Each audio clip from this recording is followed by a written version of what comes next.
চলো এবার আমি তোমাদের বাথরুমটা দেখাই। এখানে ছিল জামা কাপড় রাখার একটা আলমারি আর সাথে ছিল দুটো বাথ ড্রেস।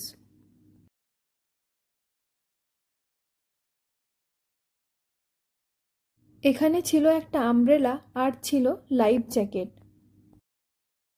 ছিল একটা মিরর আর চেয়ার, যাতে এখানে বসে সুন্দরভাবে সাজতে পারো।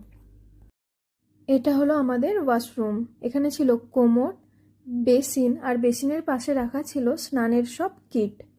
আর এটা ছিল আমাদের বাথটাব। এখানে বসে স্নান করতে করতে সমুদ্রের ভিউটা সুন্দরভাবে দেখতে পারবে।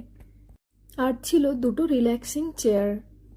এই জায়গাটাই ছিল কিছু চেয়ার আর টেবিল, যাতে সমুদ্রের ভিউটা দেখতে দেখতে লাঞ্চ আর ডিনারটাকে এনজয় করতে পারো। আর এই দিক দিয়ে সিঁড়ি দিয়ে নেমে ডাইরেক্ট সমুদ্রের জলে তোমরা নামতে পারবে।